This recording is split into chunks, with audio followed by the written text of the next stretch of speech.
Welcome to Kansas Ag Report. I'm Ken Rogers. On this week's program, we begin a two-part series with Dr. Roger McEowen from the Washburn School of Law. He shares his top 10 list of developments affecting agriculture in the courts and legal system. This week, we'll have 10 through 7. Next week, of course, 6 through 1. We'll also have features from the Kansas Soybean Commission, Kansas Department of Agriculture, and Kansas Grain Sorghum, along with the weekly update from the Kansas Livestock Association and market information from Pinion, a division of K-Coe Isom. Kansas Ag Report brought to you in part by the Kansas Soybean Commission, the Soybean Checkoff, progress powered by Kansas farmers. Kansas Farm Bureau, a grassroots ag organization representing the state's farm and ranch families since 1919, kfb.org. And the Kansas Wheat Commission, lending in the adoption of profitable innovations from wheat, online at kswheat.com.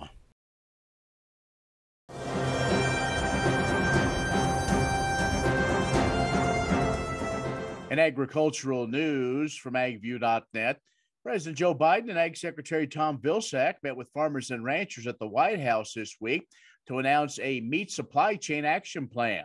That plan includes 4 core strategies for creating a more competitive, fair, resilient meat and poultry sector with better earnings for producers, more choices, and affordable prices, they say, for consumers. The core strategies include expanding independent processing capacity, supporting workers and independent processors, strengthening rules to protect farmers and consumers, as well as promoting vigorous and fair enforcements of existing competition laws. That includes issuing new and stronger rules under the Packers and Stockyards Act and new Product of the USA labeling rules so consumers can better understand where the meat comes from. The action plan includes $1 billion to expand independent processing capacity. The White House calls the meat and poultry processing sector a textbook example of an industry dominated by a handful of large companies with a lack of competition hurting consumers, producers, and the economy. Reaction from the industry so far has been mixed. The White House and the EPA target February for the administration's WOTUS debut. WOTUS, or Waters of the U.S., continues its seesaw reputation since first announced during the Obama administration. The Trump administration overhauled the rule. Now the Biden administration doing the same. The EPA moved last month to formally remove the Trump-era rule known as the Navigable Waters Protection Rule. However, the rule has yet to be in use since a federal judge in Arizona threw it out at the end of August. American Farm Bureau said the Trump-era rule protects water resources, respects the law, and provides greater clarity to the agencies, farmers, the public. They can identify regulated federal waterways. The EPA Administrator Michael Regan has said he sees flaws in both versions of the rule and wants a durable definition. The comment period for the new rule closes on February 7th. And the 2022 Kansas Commodity Classic, that's the annual convention of the Kansas Corn, Grain, Sorghum, Soybean, and Wheat Grower Associations, will be coming up in Salina on January 28th. The keynote speaker, former Chief Ag Trade Negotiator and native Kansan, Greg Dowd. He's now with Aimpoint Research. Event gets underway at 8:30 that morning, concludes following the Kansas Commodity Lunch. To register, go to kansascommoditiesclassic.com. We'll be right back. The Kansas Ag Report brought to you in part by Kansas Grain Sorghum, growers working together. Learn more at ksgrainsorghum.org. Grass and Grain, online or in the mail, keeping Kansas farmers informed for over 60 years. grassandgrain.com. Grain sorghum is one of the most important cereal crops worldwide, and Kansas leads the nation in its production. Over the years, sorghum has been either exported, used in animal feed domestically, or for other industrial uses. Recently, its use in the ethanol market has seen tremendous growth, with 30% of domestic sorghum typically going to ethanol production.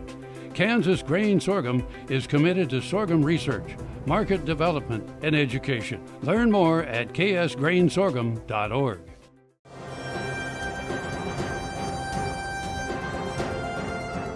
And our guest is Dr. Roger McEowen, and we're going to start a two-part series on something we've now done the last year or so, and that is the top 10 legal situations when it comes to agriculture over the last year. So, Roger, Happy New Year.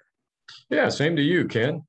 Seems like this time happens quickly as we all get a little more gray in the hair. But anyway, hey, Dr. McEowen, it has been 2021 was definitely an interesting year of a lot of things going on. And so you have your top 10 lists as you do every year, and folks will be able to go to your blog and really get into some of the details, but we want to touch on that. So let's get right to it. So one of the things we talked about earlier, one of our programs is make sure number 10, there's no expansion to the public trust doctrine in Iowa, but has implications for all of us. Yeah, it sure does. This public trust doctrine, Ken, originated in England, and the U.S. Supreme Court first dealt with it in 1842. And basically what it was it said that the oceans and the seas were public property and couldn't be privately owned. And in the United States, when the doctrine was applied here, it was limited to intertidal waters and the seacoast. You couldn't privately own the coastline, for example, and public had access rights to that.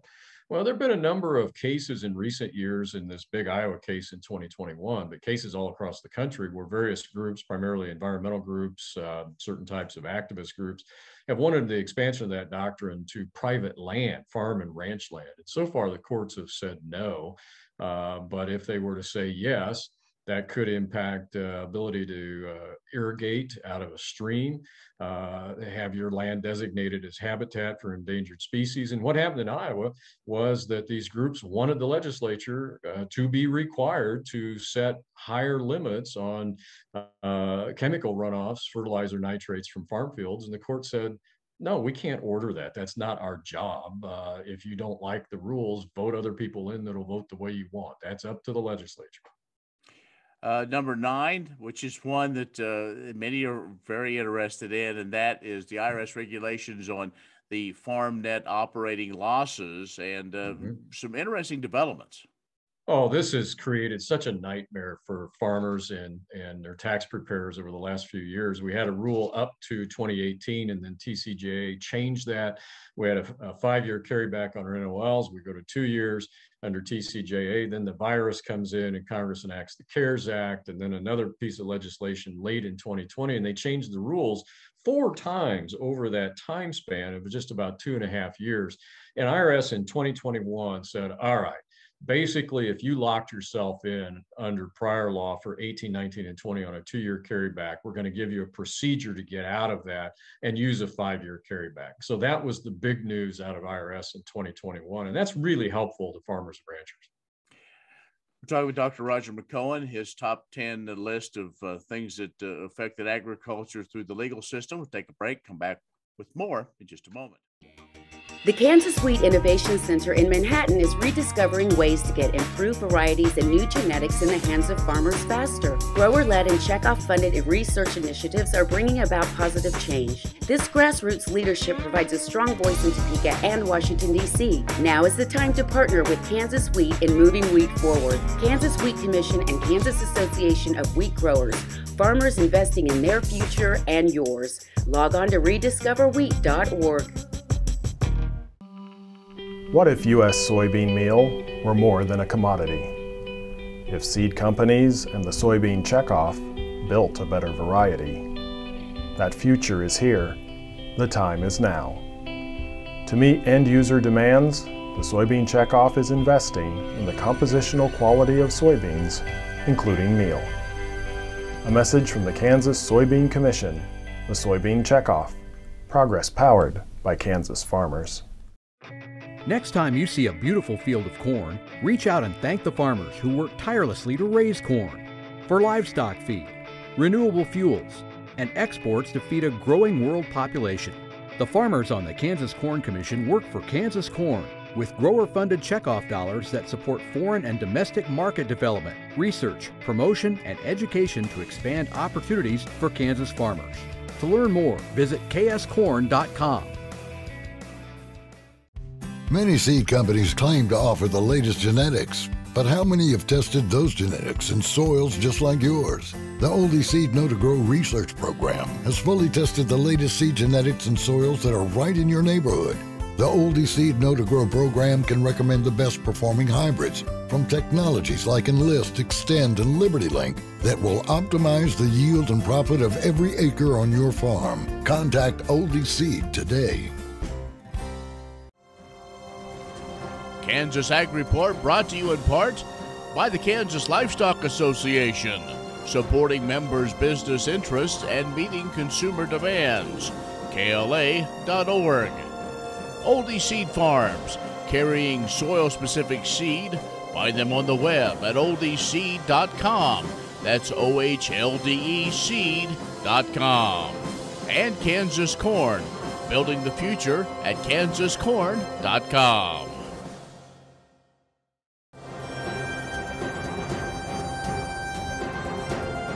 And Dr. Roger McEowen for the Washburn School of Law is joining us. His top 10 list, as he does every year, on looking back on 2021 now on what happened in agriculture in the courtroom or agriculture through the legal system.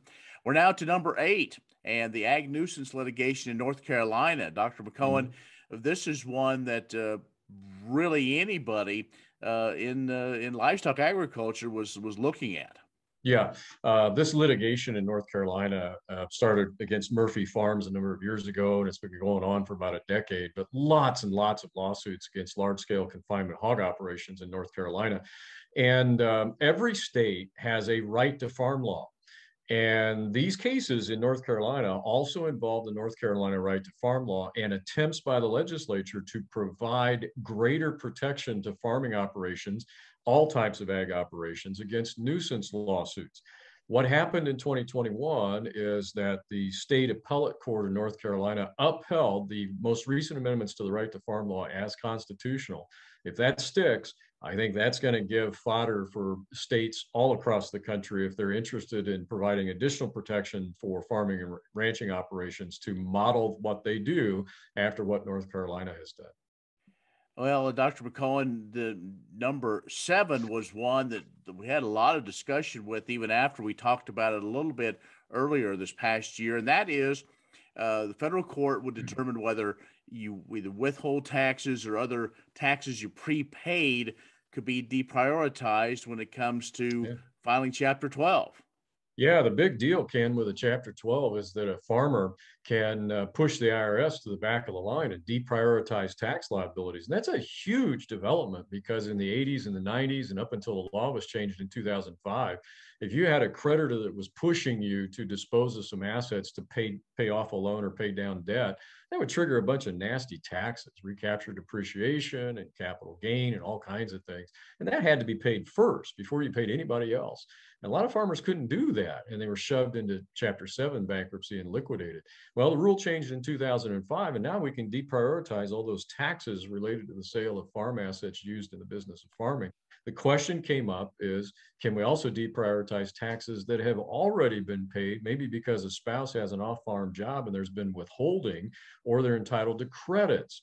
Can those be pulled back into the bankruptcy estate and deprioritized? And we had a case in 2020 out of the 8th Circuit involving some Iowa farmers that said, no, you can't do that.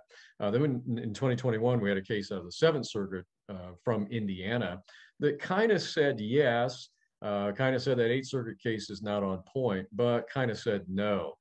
So this is going to be a continuing development, but it's an absolutely huge one, because if we can pull all those kind of taxes back in the estate and deprioritize them, that's very helpful. We're talking with Dr. Roger McEowen from the Washburn School of Law. This is just one part. Next week, we're going to have the rest of them. So we'll start back up with number 6, because it's a big one, dealing with the deferred payment of grain, something that happened towards the end of the year. So Dr. McEowen, stick with us and join us again next week. So we'll be back with more in just a moment. What if sustainability were synonymous with U.S. soy? If energy efficiency, water quality, and soil health help define U.S. soy's value, that future is here, the time is now.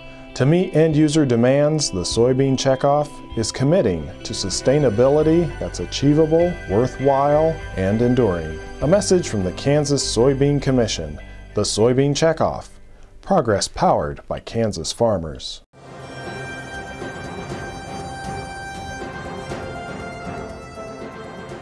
America's largest farmer-led and farmer-focused convention, Commodity Classic, is approaching quickly March 10th through 12th, 2022 in New Orleans, Louisiana. Registration is currently open with prices increasing after the January 21st early bird deadline. Lodging books quickly, so it is important to get your reservations made. Classic takes place at the Ernest N. Memorial Convention Center in New Orleans. To register and book a room at one of the nearby endorsed hotels, visit commodityclassic.com. Full registration includes the opening reception, trade show access, general and educational sessions, and the American Soybean Association banquet and evening of entertainment. The ASA banquet on Friday, March 11th has limited space, so sign up soon to reserve your seat.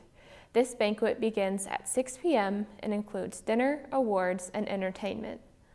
The Classic agenda is packed full of what's new and Learning Center educational sessions, state caucuses, political action committee events, and of course, the trade show. You won't want to miss out. Be sure to visit commodityclassic.com for all the latest details. Commodity Classic is presented by the American Soybean Association, National Corn Growers Association, National Association of Wheat Growers, National Sorghum Producers, and Association of Equipment Manufacturers. Next time you see a beautiful field of corn, reach out and thank the farmers who work tirelessly to raise corn for livestock feed, renewable fuels, and exports to feed a growing world population. The farmers on the Kansas Corn Commission work for Kansas Corn with grower-funded checkoff dollars that support foreign and domestic market development, research, promotion, and education to expand opportunities for Kansas farmers. To learn more, visit kscorn.com.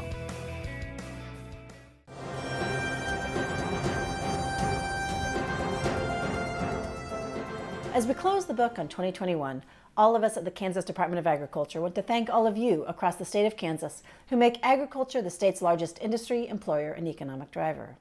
We know that agriculture means hard work done every day of the year by thousands of people involved in agricultural production in all corners of Kansas. And we are proud to serve you and to advocate for you here in Kansas and throughout the nation and the world. 2021 has been a memorable season for Kansas agriculture. As we began the year, KDA staff were in the midst of working with recipients of Securing Local Food Systems grants, who applied nearly $12 million in CARES Act funding to increase capacity of the state's food supply system in a wide variety of ways, from expanding meat lockers to adding greenhouse space to expanding online options for local grocery stores. In the spring, we shared news that ag exports last year had hit the $4 billion mark for the first time in nearly a decade, and they continued to be strong throughout 2021. Our Division of Animal Health strives to be the most prepared state in the nation in animal disease response. And along with our own training, collaborative work with neighbor states, and our full-scale preparedness exercise in December, we shared our experiences by hosting a multi-state exercise for other states in the fall. Our annual Ag Growth Summit was once again a virtual event in August and featured outstanding discussions about carbon sequestration and supporting mental health efforts in agriculture. Many other issues have kept the Kansas Department of Agriculture team busy this year, from water conservation to food safety to plant health. And we look forward to many more opportunities to work together with all of you in 2022 as we share our dedication to Kansas agriculture. Many seed companies claim to offer the latest genetics, but how many have tested those genetics in soils just like yours? The Oldie Seed Know to Grow research program has fully tested the latest seed genetics in soils that are right in your neighborhood. The Oldie Seed Know to Grow program can recommend the best performing hybrids from technologies like Enlist, Extend, and Liberty Link that will optimize the yield and profit of every acre on your farm. Contact Oldie Seed today. Back-to-back record sorghum sales this marketing year may see producers planning around the crop in the new year, just as your Kansas Grain Sorghum Commission has its eye on the future in this Kansas Sorghum Update. According to the USDA, for the week of December 3rd through 9th, net U.S. sorghum sales of 331,900 metric tons for 2021-2022 were up 5% from the previous week and 24% from the prior 4-week average, signaling a marketing year high, besting its prior record from just a week earlier. With 386,000 metric tons, or 15.2 million bushels, in new sales, China has purchased over 1,094,000 metric tons of U.S. sorghum from late November through mid-December alone, equivalent to 43 million sorghum bushels sold to the country since harvest started to wrap up in our region. As we turn the page on this year's harvest, it's never too early to begin planning and booking your sorghum seed for the upcoming season. If you're new to sorghum this year or looking for a refresher on best production practices custom tailored to your region, visit the Sorghum Checkoff's production guides for great management tips to maximize grain sorghum's tremendous potential to return a profit to your farm. The United Sorghum Checkoff Program and the Kansas Grain Sorghum Commission work in tandem to provide these information resources to growers to ensure production can meet new and sustained demand.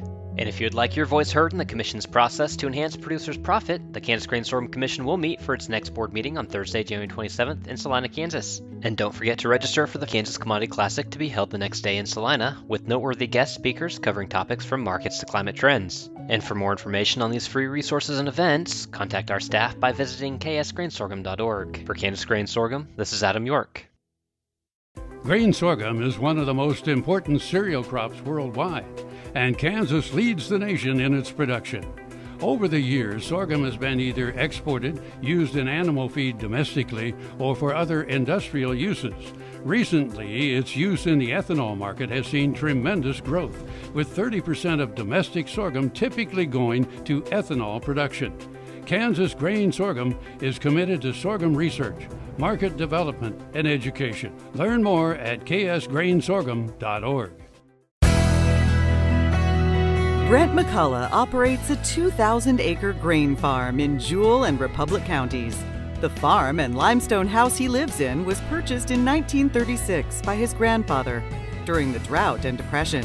Today, he raises sorghum, corn, and soybeans on mostly non-irrigated, no-till farm ground and uses variable rate technology and precision agriculture to place seed, fertilizer, and crop protection products where they can be used most efficiently and effectively. He's been active on the Jewell County Farm Bureau Board for 13 years, serving in a variety of roles, and has served on Kansas Farm Bureau's resolutions and emerging issues committees. He's also represented Kansas nationally by serving on American Farm Bureau Federation's Feed Grains Issue Advisory Committee. Brent says Farm Bureau's role working with legislators, regulators, and other groups representing farmers' interests will continue to be one of its most important.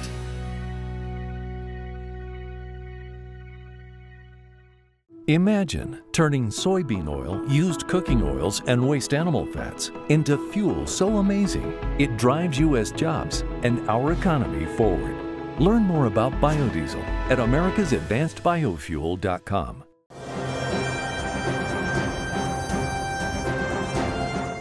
Kansas ranchers affected by wildfire and severe storms December 15th need to complete an application to be considered for relief funds from the Kansas Livestock Foundation. The deadline for completed applications is January 31st. Questions on the application ask about livestock and fence lost, grazing acres burned, and veterinary costs to treat sick and injured animals. The Kansas Livestock Foundation has a proven process to equitably distribute donated funds. The application is available at KLA.org or by calling the KLA office at 785-273-5115. Applicants do not have to be members of the Kansas Livestock Association. Monetary donations to the Kansas Livestock Foundation still are welcome and encouraged to help producers rebuild. To donate, go to KLA.org. Checks also can be sent to the Kansas Livestock Association office in Topeka. Please put wildfire relief in the memo line. All the proceeds collected will be used to help producers affected by the recent wildfires and severe weather. To make in-kind donations, call the KLA office and staff will help coordinate drop-off locations. Current needs are stock tanks, hay feeders, buckets, feed bunks, and fencing supplies. There will be an ongoing need for hay and livestock feed throughout the winter and spring. Premier Farm & Home has what you need to make your lawn the best in the neighborhood. Hi, I'm Ken. We choose Premier Farm & Home for the professional look that we do ourselves. Feel free to stop in. You can also visit our website at heycow.com.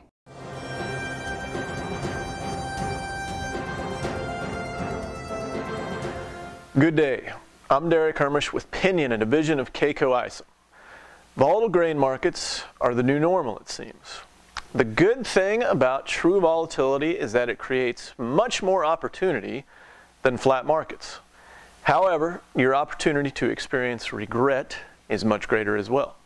For example, say you sell your soybeans on a 50-cent rally only to watch it go up another $1 the next week after you sell. Can you be happy about selling into the initial rally, or are you going to focus on what you missed out on? Regret should be the least of your concerns when it comes to marketing, but it can rear its ugly head in these environments and negatively affect decisions down the road. Selling your grain at profitable levels is the key. That's what you're always told, but it's never that simple. It is true that you will not go broke selling for a profit, but you're not in the business of making widgets for $1 and selling them for $2. Volatile markets provide opportunity, but they also provide opportunity cost. If you make a decision that nets you 50 cents less on average for your grain than your fellow neighboring farmers, nobody's going to offer you a discount on fertilizer or seed or equipment repairs to help you make up for it. Quite the opposite, as we've seen recently with inputs going higher. There are options, literally, that can be very useful in volatile markets. Yes, I am referring to puts and calls. I know there are many of you out there that are not fans of options. I talk to you quite frequently, and sometimes I agree with you. But in my experience, this is the environment to utilize them. If you'd like to visit with us about it, give us a call at 888-452-8751. I'm Derek Hermish. Have a good day. That's our show this week. More at KansasAgReport.net or our social media channels. I'm Ken Rogers. Thanks for watching. We really appreciate it. We'll see you next week. Are you looking for Medicare supplement insurance plans? Now is a good time to look at your options with Kansas Farm Bureau Health Plans. A Medicare supplement insurance plan can help cover certain out-of-pocket expenses Medicare doesn't cover. Things like deductibles, co-insurance, and certain limitations that can be costly in the event of an accident or illness. With Kansas Farm Bureau Health Plans, you have options to Medicare supplement insurance plans with 4 levels of affordable coverage and service from an organization known for its commitment serving Kansans. We encourage you to compare our rates. For more information and to get a quote, contact a Farm Bureau Financial Services agent near you or visit kfbhealthplans.com. Medicare supplements insured by Members Health Insurance Company, Columbia, Tennessee. Not connected with or endorsed by the U.S. or state government.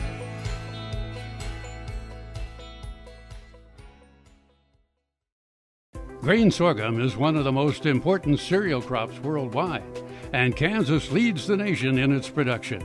Over the years, sorghum has been either exported, used in animal feed domestically, or for other industrial uses. Recently, its use in the ethanol market has seen tremendous growth, with 30% of domestic sorghum typically going to ethanol production. Kansas Grain Sorghum is committed to sorghum research, market development, and education. Learn more at ksgrainsorghum.org. Premier Farm and Home has what you need to make your lawn the best in the neighborhood. Hi, I'm Ken. We choose Premier Farm and Home for the professional look that we do ourselves. Feel free to stop in. You can also visit our website at heycow.com.